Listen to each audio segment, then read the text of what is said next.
साम्यवाद और पूंजीवाद ने इस दुनिया को दो खेमों में बांट दिया है। ये जितना जोड़ी है उतना ही दुनिया को इसने बांटा भी है। इसके अलावा इन दो विचारों में वर्चस्व की लड़ाई भी चलती रहती है। इतिहास कहता है कि दो महाशक्तियों के बीच की लड़ाई में कोई और पिस जाता है और यही गुजरा अफगानिस्तान पे। यूएसएसआर यानी कि अब की रसिया और यूएसए अमेरिका, इन दोनों की लड़ाई में वर्चस्व की जंग में अखाड़ा बन गया अफगानिस्तान। नमस्कार, मेरा नाम है मनीष भारती और आप देख रहे हैं संस्कृति आईएएस यूट्यूब चैनल। आज हम अफगानिस्तान पर तालिबान शासन के कब्जे और उससे उपजे समस्याओं पर विस्तृत चर्चा करेंगे, लेकिन आइए उससे पहले आपके लिए एक जरूरी सूचना भी है। संस्कृति आईएएस परिवार उन लोगों के लिए जो यूपी पीसीएस 2023 में देना चाहते हैं, उनके प्रीलिम्स की टेस्ट सीरीज लेकर के आई है। 29 जनवरी 2023 से इसकी शुरुआत की जाएगी और वे लोग जो दिल्ली या प्रयागराज सेंटर पे हैं, दोनों ही जगह टेस्ट दे सकते हैं। इसकी कुछ विशेषताओं में है कि इसमें 15 टेस्ट होगा, यानी कि 12 समान अध्ययन का और 3 सी सेट का। ध्यान रखिए कि इसकी शुल्क केवल 6000 रखी गई है और जो भी 200 प्रथम छात्र होंगे उनके लिए केवल 3000 शुल्क रखा गया है। यानी कि अगर आपको इसका फ़ायदा लेना है 50% डिस्काउंट का, तो आपको जल्दी से जल्दी नामांकन कराना होगा और प्रथम 200 स्टूडेंट में लाना होगा अपने नाम को। संस्कृति आईएएस के जो विद्यार्थी हैं, ऑलरेडी पढ़ रहे हैं इस इंस्टीट्यूट में, उनके लिए 2000 ही फ़ी है और जिन्होंने कभी भी यूपी पीसीएस का मेंस लिखा है उनके लिए केवल 1000 फ़ी है। चलिए, तो अब हम लौटते हैं अपने टॉपिक की ओर। देखिए, अफगानिस्तान में बहुत पहले से ही यूएसएसआर और अमेरिका के बीच वर्चस्व की लड़ाई रही है। शुरुआत में यूएसएसआर वहां वर्चस्व बनाता दिखा। इससे अमेरिका को यह आशंका हुआ कि ऐसा ना हो कि अफगानिस्तान में साम्यवाद की जो विचार है उसको बढ़ावा मिल जाए। तो उसने क्या किया, वहाँ के जो उग्रवादी संगठन थे, ऐसा उस पर आरोप लगता है अमेरिका पे कि उसने उग्रवादी संगठन को धन और हथियार मुहैया कराना शुरू किया और वहाँ से रसिया के प्रभाव को खत्म करने का काम किया और फिर वहाँ अपना प्रभुत्व जमाया। वहाँ के अपने द्वारा जो समर्थित लोग थे उनको सत्ता में बिठाया। लेकिन तालिबान बाद में यूएसए के ही खिलाफ हो गया और उसके बाद स्थिति इतनी दयनीय हो गई अफगानिस्तान की कि अमेरिका को अपना सेना भेजना पड़ा वहाँ पे और फिर तालिबान का प्रदर्शन चलता ही रहा। उसका उग्रवाद खत्म होने का नाम नहीं लिया और इस सब के बीच अफगानिस्तान पिसता रहा। अंततः 2021 के अगस्त महीने में तालिबान ने जो लोकतांत्रिक सरकार थी अशरफ गनी की, जो उस वक्त राष्ट्रपति थे अफगानिस्तान के, उनके सरकार को तख्ता पलट करके सत्ता कब्जे में ले लिया और उस समय जो बाइडेन, जो अमेरिकी राष्ट्रपति हैं अभी, उन्होंने यह घोषणा की थी कि अमेरिकी सैनिक जो हैं वो अफगानिस्तान से बाहर आएंगे। तो ये सब घटनाक्रम है और उसके बाद तालिबान सत्ता में रहा। तो इसके साथ ही उस समय से कई चीज़ें जो है तालिबान के साथ चलते आ रही है। द हिंदू का जो खबर है आज का, देखिए, टाइज विद तालिबान, भारत के साथ संबंध पे ये बताया गया है। इसके अलावा तालिबान शासन जो है चर्चा में इसलिए रहता है कि वो अपनी निरंकुश शासन व्यवस्था के लिए जाना जाता है।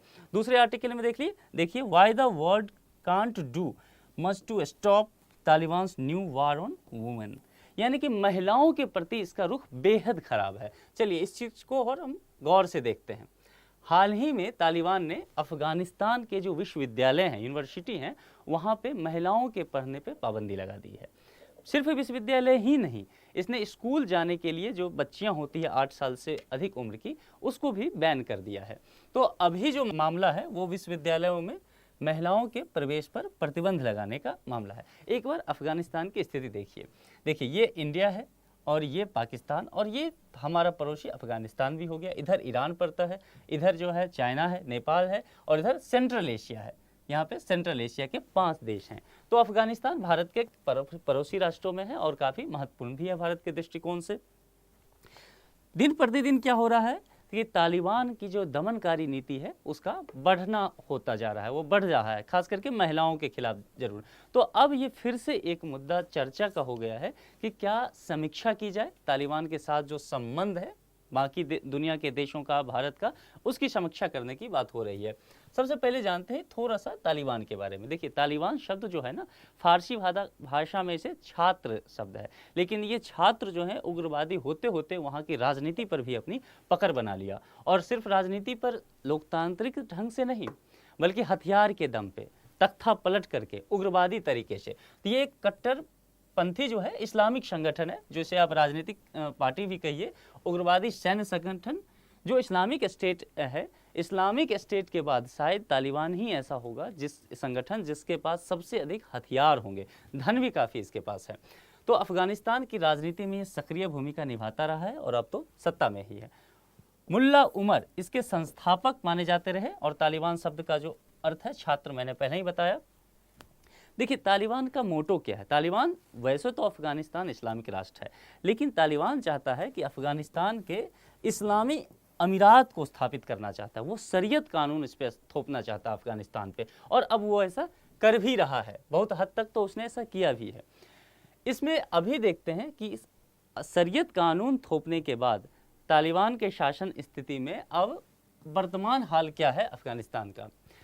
देखिए शरीयत कानून वो लागू करता है। शरीयत कानून में बाकी सब चीज़ें तो हैं ही, लेकिन महिलाओं के खिलाफ जो है अपराध काफ़ी बढ़ जाता है, हिंसा काफ़ी बढ़ जाता है। जो मानवाधिकार के मुद्दे हैं वो महिलाओं के खिलाफ काफ़ी संगीन हो जाते हैं। तो ये देखिए महिलाओं के लिए अब उसने क्या किया कि आपको बुर्का पहन के रहना है। एक वक्त था जब अफगानिस्तान में आप महिलाएं अपने इच्छा के जो भी वस्त्र पहनना चाहती थी पहन सकती थी, लेकिन आज वैसा नहीं है। आज सरकार, वहाँ जो तालिबानी लोग हैं वो तय करती है कि महिलाएं क्या पहनेगी। तो बुर्का पहनने का एक है जो रूल है कि आपको पहनना ही पड़ेगा। उसके बाद अगर कोई महिला मान लीजिए बाजार जा रही है, यात्रा में जा रही है, तो उसके साथ एक पुरुष संबंधी जो है, निकटवर्ती संबंधी का होना जरूरी है, नहीं तो वो घर से बाहर भी नहीं जा सकती है। उसके बाद देखिए 8 वर्ष से ऊपर की जो आयु की लड़कियां हैं उनको स्कूल जाने पर प्रतिबंधित कर दिया है, यानी कि वो स्कूल नहीं जाएगी। शुरू में ये मसला हुआ कि स्कूल जाना है पर हिजाब पहन के, बुर्का पहन के। यूनिवर्सिटी में भी ऐसा मामला हुआ, लेकिन अब देखने को आ रहा है धीरे धीरे वो इस मामले में और क्रूर होता जा रहा है तालिबान, और अब उसने कहा है कि लड़कियों को स्कूल जाना ही नहीं है। आपको एक मामला याद आता होगा, एक नाम मलाला यूसुफजई का, जो पाकिस्तान की रहने वाली हैं। उनको बाद में नोबेल पीस प्राइज़ भी दिया गया था नोबेल कमेटी के द्वारा। तो उनका मामला जो था, उन पे जो आक्रमण किया था वो तालिबान ने ही किया था। तो उनका भी यही था कि वो लड़कियों के शिक्षा के लिए काम कर रही थी, मलाला यूसुफजई। तो तालिबान उनके भी खिलाफ था। यहाँ वही मुद्दा है देखिए। और हत्या और व्यभिचार के जो भी मसले होते हैं, यानी कि अगर तालिबान कह रहा है अगर इस्लामिक कानून है, शरीयत कानून है, तो इसमें है कि जो भी शरीयत कानून के आधार पे कि अगर आप कोई घटना करते हैं, हत्या करते हैं, व्यभिचार करते हैं, तो सार्वजनिक तौर पे आपको सज़ा दी जाएगी। अब सार्वजनिक तौर पे सज़ा देने का मतलब होता है कि जैसे अदालत होता है, प्रोसेस होता है, उसके बाद सज़ा मिलती है। लेकिन यहाँ ये नहीं है, बीच चौराहे पे खड़े होकर आपको फांसी दे दिया जाएगा, पत्थर मारा जाएगा, हाथ काट दिया जाएगा अगर चोरी किया गया। तो मतलब ये क्या है कि एक तरह से जो है समाज का बहुत क्रूर संदेश जाता है। यह तालिबान वहाँ कर रहा है, लोगों को अंगभंग कर रहा है।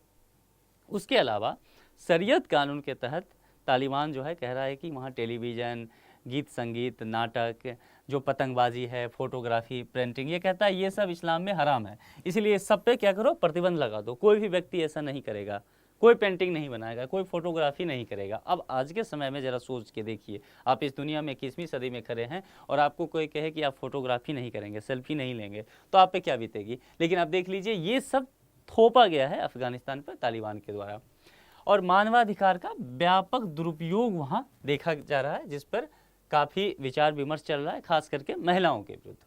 अफगानिस्तान में तालिबान सरकार को लेकर भारत का नज़रिया क्या है, क्योंकि हम पड़ोसी देश हैं अफगानिस्तान के, तो ये देखते हैं कि भारत का इस पर नज़रिया क्या है। देखिए 90 और 2000 के आसपास में जो था, भारत सरकार बिल्कुल क्लियर थी कि तालिबान के साथ कोई भी वार्ता नहीं करना है, क्योंकि उसे एक आतंकवादी संगठन माना गया। वो कई मसलों में शामिल भी रहा था भारत पे आक्रमण करने में। तो भारत सरकार का बिल्कुल रुख स्पष्ट था कि किसी भी सूरत में तालिबान के साथ कोई वार्ता नहीं करना है, और ना ही सरकार ने किया। लेकिन अब जो हालात बनते जा रहे हैं उसमें विश्व राजनीति अलग रूप से दिख रही है।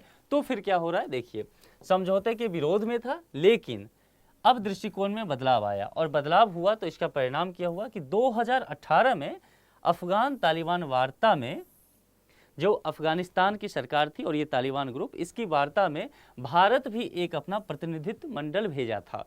उसके बाद 2020 में दोहा में एक वार्ता होती है, कतर की राजधानी है दोहा, वहाँ पे एक वार्ता होती है अंतर अफगान शांति वार्ता। उस वार्ता में, उस सम्मेलन में अभी जो हमारे विदेश मंत्री हैं एस जयशंकर साहब, वो भी भाग लिए थे। यानी कि भारत जो है धीरे धीरे उसमें दिलचस्पी दिखा रहा है तालिबान में, क्योंकि देखिए अफगानिस्तान में हमारा बहुत ज़्यादा इंफ्रास्ट्रक्चर पे खर्च हो चुका है। हम वहाँ पार्लियामेंट बना रहे हैं, रोड रेलवे सब बना रहे हैं, बिजली का काम कर रहे हैं। अब अगर इतना ज़्यादा हम खर्च वहाँ इंफ्रास्ट्रक्चर के लिए कर रहे हैं और तालिबान अब वहाँ शासन में है, तो प्रैग्मेटिक नेचर तो यही कहता है राजनीति का कि आप सीधे वहाँ से बाहर मत निकलिए, नहीं तो आपने अभी तक जितना कुछ किया है सब खत्म हो जाएगा। आगे और देखते हैं कुछ। देखिए अफगानिस्तान भारत के हित में क्या है इसको समझिए। अभी मैंने कहा कि भारत जो है वहाँ पे काफ़ी इंफ्रास्ट्रक्चर पे खर्च कर रहा है। किस किस चीज़ों पे? देखिए शिक्षा पे, विद्युत उत्पादन पे, सिंचाई पे, वहाँ जो आधारभूत संरचना है, मतलब रोड हो गया, इलेक्ट्रिसिटी हो गया, रेलवे हो गया, पोर्ट हो गया, इस सब पे भारत वहाँ काफ़ी खर्च कर रहा है, कई परियोजनाएं चला रहा है। और 3 बिलियन यूएस डॉलर भारत वहाँ पे इन्वेस्ट कर चुका है अफगानिस्तान में ऑलरेडी।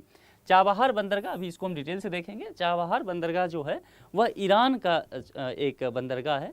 पाकिस्तान ने चाइना के साथ मिलकर ग्वादर बनाया सी पैक के लिए, तो उसके जवाब में भारत ने चाबहार बनाया ईरान में एक जगह, और उसके माध्यम से मान लीजिए अगर ईरान ये है तो यहाँ चाबहार है, पाकिस्तान का यह ग्वादर है, यहाँ मुंबई से। अब ये जो है इस रूट से अफगानिस्तान, ये ईरान होते हुए जो भारत है चाबहार से अपना सामान अफगानिस्तान भेज सकता है या ला सकता है, क्योंकि यहाँ पाकिस्तान पड़ता है, ये पाकिस्तान है, यहाँ से इंडिया है। तो अब ये पाकिस्तान जो है भारत को अफगानिस्तान जाने के लिए रास्ता नहीं देता रहता है, तो ये एक रूट हो सकता है। तो भारत सरकार क्या करे, ईरान के चाबहार बंदरगाह के माध्यम से एयर फ्रेट कॉरिडोर भी एक बनाया गया है। यहाँ पे यह परियोजना भी शुरू हो रही है। आपने कोविड वैक्सीन का नाम तो सुना ही होगा, कोविड से बचाव के लिए ज़रूरी होता है। अफगानिस्तान में इसकी इंफ्रास्ट्रक्चर नहीं था, भारत ने काफ़ी अच्छा काम किया इसमें। तो भारत सरकार कोविड वैक्सीन अफगानिस्तान को सप्लाई करती रही है, अभी भी दे रही है सरकार वहाँ। काबुल के पास एक जो है शहतूत बांध बनाया जा रहा है, एक डैम है, हस्ताक्षर हुआ है, इस पर अब काम किया जा रहा है। अब देखिए भारत के लिए अफगानिस्तान का महत्व को समझ लीजिए। प्राकृतिक संसाधन, भारत के चूंकि ये पड़ोसी देश है अफगानिस्तान, तो भारत के लिए अफगानिस्तान कई मायनों में बहुत महत्वपूर्ण है। राजनीतिक स्तर पे भी देखिए, सामाजिक स्तर पे भी, सांस्कृतिक स्तर पे भी है, अंतर्राष्ट्रीय संबंधों में है, हमारा व्यापारिक संबंध भी है, द्विपक्षीय संबंध है। तो इन सब मामलों में आप देखेंगे तो हमारे लिए अफगानिस्तान बहुत महत्वपूर्ण हो जाता है। खास करके जो सेंट्रल एशिया का हिस्सा है वहाँ तक पहुँचने के लिए भी अफगानिस्तान हमारे लिए ज़रूरी होता है। प्राकृतिक संसाधन की बात करेंगे तो आप ये समझिए कि अफगानिस्तान जो है दुनिया का सबसे रिचेस्ट मिनरल पैलेस में से एक है। वहाँ आपको कोल मिल जाएगा, गोल्ड है, जेम है। तो ये सब प्राकृतिक संसाधन विकास के लिए बहुत ज़रूरी है और भारत को भी चाहिए। तो अगर हमारा संबंध अफगानिस्तान से अच्छा होगा तो हमें इसकी उपलब्धता होते रहेगी। तो अफगानिस्तान अपने भू राजनीतिक का महत्व मैंने पहले कहा कि ये जो है सेंट्रल एशिया के, जहां भारत अगर पहुंचना चाहता है तो ये ईरान और अफगानिस्तान होते हुए यहाँ 5 देश हैं सेंट्रल एशिया में, वहाँ पहुँचेगा। तो इसका भू राजनीतिक महत्व भी है और प्राकृतिक संसाधनों की प्रचुरता तो है ही। सुरक्षा के मामले से देखें तो क्षेत्रीय और घरेलू सुरक्षा की अस्थिरता, अगर अफगानिस्तान में स्थिर सरकार रहती है, सुरक्षित सरकार रहती है, तो यह भारत के लिए भी अच्छा होगा क्योंकि यह पड़ोसी देश है हमारा। और क्षेत्रीय, ये जो दक्षिण एशिया है वहाँ पे अफगानिस्तान की भी स्थिति है। पाकिस्तान पहले से ही यहाँ बहुत सारी परेशानियाँ खड़ी करते रहा है, इसीलिए ये बहुत आवश्यक है कि क्षेत्रीय शांति के लिए अफगानिस्तान में स्थिति अच्छी बनी रहे। मादक पदार्थों की तस्करी यहाँ बहुत होती है, यानी कि अफगानिस्तान में अफीम की खेती बहुत की जाती है, तो मादक पदार्थों की तस्करी का खतरा बना रहता है। अगर इस पर अंकुश लगाना है तो अफगानिस्तान के साथ वार्ता करते रहना होगा भारत को। कनेक्टिविटी के मामले में देख लीजिए, मैंने पहले ही कहा कि मध्य एशिया का जो सेंट्रल एशिया है वहाँ 5 देश हैं, तजाकिस्तान, उज्बेकिस्तान, तुर्कमेनिस्तान जैसे 2 और देश। तो वहाँ तक अगर आपको अपनी पहुँच बनानी है मध्य एशिया तक, तो फिर अफगानिस्तान यहाँ नीचे पड़ता है। तो अफगानिस्तान जो है हमारे लिए एक दरवाज़ा है, यहाँ पर पहुँचने के लिए एक द्वार है। ईरान के साथ चाबहार बंदरगाह को विकसित करने के लिए मुख्य कारण अफगानिस्तान है। देखिए, दरअसल हमें अफगानिस्तान तक पहुंचना था, लेकिन हम यहाँ इंडिया है, यहाँ पाकिस्तान है, तो पाकिस्तान के हिस्से से भी पहुँच सकते थे, लेकिन पाकिस्तान रास्ता नहीं देता है, तरह तरह की प्रतिबंध लगाता है। लेकिन पहुंचना तो है यहाँ तक, क्योंकि हमें यहाँ से प्राकृतिक संसाधन लाने हैं, इनको भी मदद पहुंचानी है। तो फिर क्या किया गया कि भारत, आप जानते हैं ये नीचे का हिस्सा जो हमारा है प्रायद्वीपीय भारत, यहाँ मुंबई है, यहाँ से हमने क्या किया, एक चाबहार की तरफ जो ईरान निचला हिस्सा पड़ता है वहाँ एक पोर्ट बनाया, और उससे फिर ईरान होते हुए हम अफगानिस्तान की तरफ निकल पड़े हैं। तो यहाँ एक जो है हाईवे बनाया जा रहा है। हाईवे कहाँ से? डेलाराम से जरंग। देखिए ये जो पड़ता है वो डेलाराम और ये जरंग, ये हाईवे बनाया जा रहा है यहाँ पे। और भी कई तरह के इंफ्रास्ट्रक्चर हैं। देखिए आपने सलमा हाइब्रिड पावर डैम का नाम सुना होगा, वह भी अफगानिस्तान में बना है, भारत ने ही बनाया है। उसके अलावा जो आपने ये जेरांग डेराम हाईवे की बात कर ही लिया मैंने, न्यू पार्लियामेंट, अफगानिस्तान का जो नया संसद बना था वो भारत सरकार ने ही बना के दिया था, और ट्रांसमिशन लाइन जो तैयार किया गया वह भी भारत के ही द्वारा किया गया है। तो आप देख सकते हैं कि भारत कितनी सारी आधारभूत संरचनाओं पर काम कर रहा है।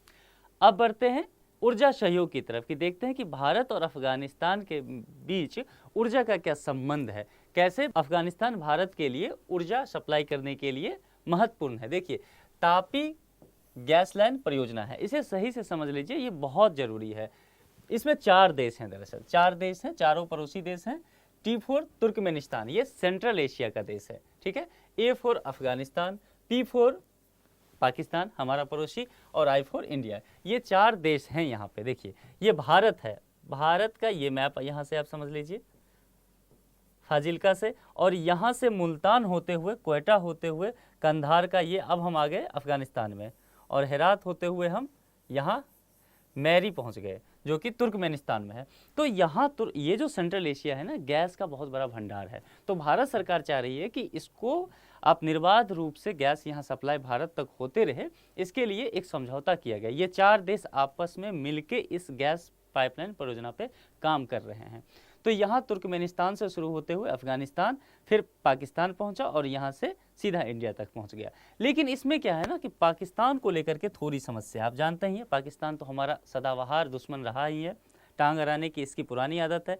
तो ये यहाँ पर परेशानी कर रहा है, और इस वजह से क्या हो रहा है कि यह परियोजना उतनी रफ्तार से या उतने अच्छे ढंग से नहीं चल रहा है जैसी परिकल्पना की गई थी। सार्क में भी आप जानते हैं, सार्क जो संगठन है, इसमें भी पाकिस्तान की वजह से लगभग अब सार्क भी समाप्त हो ही गया है। तो ये एक मसला यहाँ है, लेकिन ये परियोजना अभी खत्म नहीं हुआ है, इस पे काम चल रही है।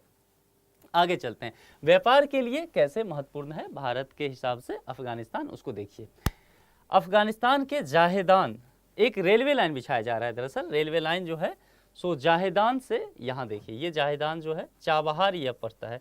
तो भारत सरकार क्या कह रही है कि ईरान के चाबहार से यहाँ से ऐसे करके चल रहा है ये रेलवे लाइन, और ये पहुँच गया जाहेदान तक। यहाँ से एक हाईवे तो मैंने बताया कि ये चल रहा है, और ये अफगानिस्तान तक जाएगा, देहराम से लेकर के यहाँ तक ये हाईवे, यह रेलवे लाइन। अब ये सब बन जाता है, आगे कनेक्टिविटी और बनेगा। तापी तक यहाँ पहुँच गए, वो हम तुर्कमेनिस्तान तक पहुँचे तापी प्रोजेक्ट के लिए।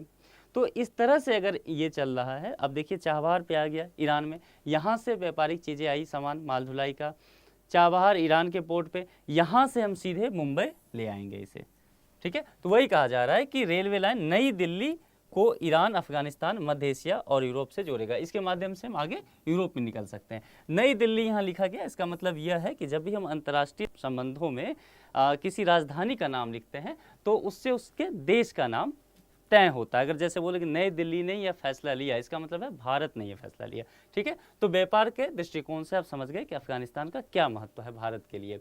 और अब देखते हैं कि वैश्विक शक्तियों का क्या रुख है अफगानिस्तान के लिए। देखिए, या तालिबान को लेकर के आप समझ सकते हैं अमेरिका क्या कहता है। अमेरिका कहता है कि अफगान तालिबान शांति स्थापना के लिए यह बात करना चाहता है, यानी कि जो अफगानिस्तान की जो लोकतांत्रिक ढांचा है और जो तालिबानी ग्रुप है, इनके बीच ये शांति स्थापना करना चाहता है। इसके लिए कुछ प्रस्ताव भी दिया है, तो देखते हैं वो प्रस्ताव क्या है। इसका कहना है कि मिल बैठ के बातें कीजिए, आपसी सामंजस्य कीजिए और एकल सरकार का गठन कर लीजिए, ठीक है। जो अपदस्थ सरकार है अशरफ गनी की, वो चले गए यहाँ से और इस पर कब्जा हो गया। लेकिन जो तालिबानी सरकार है वो लोकतांत्रिक ढंग से तो नहीं चुनी गई है, तो उसके लिए कहा जा रहा है कि आप दोनों मिलके, दोनों ही दल या जितने भी और बाकी दल हैं, जो भी इसके पक्ष हैं, सभी मिल बैठ के वार्ता करें, एक रास्ता निकालें और एकल सरकार का गठन कर लें। और संयुक्त राष्ट्र के नेतृत्व में, ये अमेरिका कह रहा है कि संयुक्त राष्ट्र के नेतृत्व में एक बहुपक्षीय सम्मेलन का आयोजन कीजिए। इस बहुपक्षीय सम्मेलन में क्या कीजिए, कई देशों को बुलाइए जिनका हित अफगानिस्तान से जुड़ा हुआ है, सबको आपस में बिठाइए, बात करके एक बीच का रास्ता निकालते हैं। अब इस बहुपक्षीय सम्मेलन में किसको किसको बुलाया जा सकता है? देखिए, एक रसिया तो आएगा ही और यूएसए आएगा ही, इन दोनों ने ही यहाँ खेल करना शुरू किया, तो ये दोनों तो यहाँ हैं ही। इसके अलावा जो चीन है, चीन का पहले से ही इस पे काफ़ी अच्छा खासा नज़र रहा है अफगानिस्तान पे, तो चीन आएगा ही। अब इसके पड़ोसी देश बाकी जो हैं, भारत, जब भी अफगानिस्तान की बात आएगी, भारत पीछे नहीं रह सकता, क्योंकि हमने बहुत इन्वेस्टमेंट किया है और हमारा बहुत पुराना रिश्ता भी है अफगानिस्तान से, सांस्कृतिक रूप से भी। तो भारत भी आएगा वहाँ, और ईरान है ही उसका पड़ोसी, चाबहार से हम बहुत सारे प्रोजेक्ट वगैरह यहाँ चला रहे हैं, तो ईरान कैसे बच सकता है? और जहाँ भारत आएगा वहाँ पाकिस्तान ना आए, ऐसा हो ही नहीं सकता, उसे आना ही है। तो ये सब मिलकर के एक सम्मेलन बैठाने की बात अमेरिका कह रहा है कि बीच का कुछ रास्ता निकल जाए। अब चीन को देख लेते हैं कि चीन क्या कहता है। देखिए, चीन जो है ना, प्रोएक्टिव फॉरेन पॉलिसी के लिए जाना जाता है। वो पहले ही समझ जाता है कि यहाँ क्या होने वाला है, उसको अपने व्यापार से मतलब है, बाकी किसी चीज़ से मतलब नहीं है। और उसी को देखते हुए चीन पहले ही तालिबान को, जब शासन व्यवस्था हुआ तालिबान का, तो क्या हुआ कि यूएन ने, अमेरिका ने, पूरी दुनिया के अलग अलग देशों ने तालिबान पे बहुत सारे आर्थिक प्रतिबंध लगाए। तो उसकी स्थिति बहुत ख़राब हो गई, अफगानिस्तान की दयनीय हालत हो गई। आपने अखबारों में, न्यूज़पेपर में लगातार देखा होगा ये सब। तो उसके बाद स्थिति खराब हुई तो चीन जो है इसका एकदम खेवैया बन के आ गया, और उसने क्या किया, तालिबान को आर्थिक सहायता देना शुरू कर दिया पहले से ही, कि देखो हम तो तुम्हारे दोस्त हैं, ताकि मामला आगे अच्छा और होता जाए। तालिबान का चीन के प्रति सॉफ्ट रवैया हो, आगे कोई संधि वगैरह होगा तो इसको फायदा मिलेगा व्यापारिक हित के लिए। तो चीन का इसको लेकर के ये रवैया रहा है कि वो ठीक है, तालिबान के साथ उसको बहुत आपत्ति नहीं है। रूस का देखिए, रूस भी है अफगान तालिबान शांति वार्ता की मेजबानी पहले भी कर चुका है, या चाहता है कि स्थिति यहाँ बेहतर हो, क्योंकि जहाँ यूएसए है तो रूस वहाँ ना जाए ये हो ही नहीं सकता, तो ये वहाँ भी पहुँचता है। इनका भी हाल जो है भारत पाकिस्तान जैसा चल रहा है। उसके बाद अन्य यूरोपीय शक्तियाँ जो भी और बाकी यूरोप के कई अन्य राष्ट्र हैं, वो भी चाहते हैं कि अफगानिस्तान में तालिबान को लेकर के वार्ता की जाए और कुछ बीच बीच का रास्ता निकाला जाए, ताकि वहाँ जो मानवाधिकार का कम से कम इशू है उस पर काम हो। खास करके महिलाओं के विरुद्ध जो हिंसा बढ़ रहा है, अपराध बढ़ रहा है, उसको रोका जाए, शिक्षा वहाँ फिर महिलाओं की शुरू हो। तो ये सब मसला आपने देखा। अब देखते हैं कि भारत यदि तालिबान के साथ वार्ता करता है, मैंने पहले भी कहा कि 2020 में एस जयशंकर गए थे दोहा, और उससे पहले भी 2018 में एक वार्ता में हो चुका था, एक भारतीय प्रतिनिधि मंडल जा चुका था भाग लेने। तो अगर भारत सरकार ये वार्ता तो अब धीरे धीरे कर रही है, इसका नकारात्मक पक्ष क्या हो सकता है, निगेटिव पॉइंट क्या हो सकता है अगर तालिबान से हम वार्ता करें? तो देखिए, तालिबान जो है पहले भी भारतीय मिशनों पर जो प्रोजेक्ट वगैरह चल रहा था, जब वहाँ अशरफ गनी की सरकार थी, उससे पहले जो सरकार थी लोकतांत्रिक ढंग से चुनी हुई, तो भारत सरकार प्रोजेक्ट वहाँ कराती थी। सलमा डैम बनाया भारत सरकार ने पार्लियामेंट के लिए, तो हमारे बहुत सारे इंजीनियर्स वहाँ होते थे, बहुत सारा प्रोजेक्ट हमारा चलता रहता था। तो अफगानिस्तान के लड़ाके जो थे उन पे हमला करते रहते थे, कई हिंसा उन्होंने किया, कई लोगों को मार दिया। तो ये सब जो है हत्याओं के जिम्मेदार रहे हैं, ये सब मसला है। अब हम फिर तालिबान शासन में आ गया, अब हमारी मजबूरी कह लीजिए या ज़रूरी कह लीजिए, विश्व राजनीति की ये मांग है कि फिर अब वार्ता अगर आपको अफगानिस्तान से करना है तो फिर तालिबान से वार्ता करना पड़ेगा। और आपने तो, भारत ने तो वहाँ बहुत सारा पैसा भी खर्च कर दिया है, और वैसे भी हम उससे दूर नहीं जा सकते, क्योंकि हमें सेंट्रल एशिया अगर पहुँचना है तो बिना अफगानिस्तान के सेंट्रल एशिया पहुँच ही नहीं सकते, और सेंट्रल एशिया नहीं पहुँचे तो जितने भी गैस पाइपलाइन सब है उसका कैसे होगा, क्योंकि हम अपनी जो ऊर्जा ज़रूरत है उसका अधिक तो है हम आयात ही करते हैं। तो इसीलिए यह सब ज़रूरी हो जाता है। लेकिन ये नकारात्मक पक्ष तो है। अगर इससे अब बात करता है भारत तालिबान, तो भारत दुनिया का सबसे ज़्यादा आतंकवाद से पीड़ित राष्ट्र रहा है। तो क्या होगा कि भारत के लिए, भारत के विरुद्ध अफगानिस्तान में, पाकिस्तान में या भारत में ही जो आतंकवादी संगठन वगैरह है वह एक्टिव हो जाएगा, उसका मनोबल बढ़ेगा कि चलो मैं भी हिंसा के माध्यम से चीज़ें प्राप्त कर लेता हूँ, बाद में सरकार झुक करके तो मुझसे बात करेगी ही, जैसा तालिबान से कर रही है। तो ये एक मैसेज जाएगा इन लोगों को, उग्रवादी गुटों को, अलगवादी गुटों को। आप देखते रहते हैं कश्मीर में ये सब चलते रहता है, तो अब यहाँ समर्थन करेंगे तो इनका मनोबल बढ़ जाएगा। तो ये एक नकारात्मक पक्ष भी है। आगे की राह क्या हो सकती है? सभी चीज़ों पे हमने डिस्कशन कर लिया कि क्या क्या मसले हैं, अंतर्राष्ट्रीय शक्तियाँ जो है उनका क्या रुख है, सब कुछ देख लिया, विकास की बातें कर ली। अब देखते हैं आगे की राह क्या है, यहाँ से क्या होगा। देखिए, तालिबान शासन में जब से आया है उसने शरीयत कानून थोपा है अफगानिस्तान पे, और उसके बाद से देखा गया है तो वह क्रूर और फिर निरंकुश होता ही जा रहा है। वह सत्ता में आते ही उसने महिलाओं के प्रति कई सारे प्रतिबंध लगाए हैं और भी अलग अलग तरह के शरीयत कानून के माध्यमों से प्रतिबंध लगाते हुए निरंकुश शासन व्यवस्था को चला रहा है। अब अंतर्राष्ट्रीय समुदाय को फिर से विचार करना पड़ेगा कि ये जो तालिबान 2.0 शासन है इससे कैसे डील करें, और वर्तमान नीति की समीक्षा करनी पड़ेगी। ये जितनी जो महाशक्तियां हैं, चाहे वो चीन हो, भारत हो, पाकिस्तान हो, यूएसए हो, रसिया हो, बाकी यूरोपीय शक्तियां हो, इन सबों को यह मिल बैठ के सोचना होगा कि अब आप तालिबान 2.0 शासन से कैसे लड़ेंगे, कैसे वहाँ स्थिति सही करेंगे, मानवाधिकार वहाँ कैसे दुरुस्त करेंगे। ये सारे मसले चल रहे हैं। चलिए, तो अब आगे हम बढ़ते हैं एक प्रैक्टिस प्रश्न, और आज का जो प्रश्न हम लाए हैं वो प्री का है। अफगानिस्तान की सीमा किन देशों के साथ मिलती है। प्रीलिम्स में आजकल इस तरह का क्वेश्चन जो है फेवरेट क्वेश्चन होता है यूपीएससी के, मैप आधारित प्रश्न। तो समझ लीजिए, पाकिस्तान या अफगानिस्तान की हम बात करते रहे हैं, तो अब मैंने पहले बताया कि अफगानिस्तान जो है वो सेंट्रल एशिया के साथ ऐसे जुड़ा हुआ है। ठीक है, यहाँ 5 देश हैं सेंट्रल एशिया के, उसमें से 3 देश का नाम दिया गया है, तुर्कमेनिस्तान, उज्बेकिस्तान, तजाकिस्तान। आपको तय करना है कि इनका जो है किसका सीमा मिलता है, अफगानिस्तान के साथ किनकी बाउंड्री चौहद्दी मिलती है।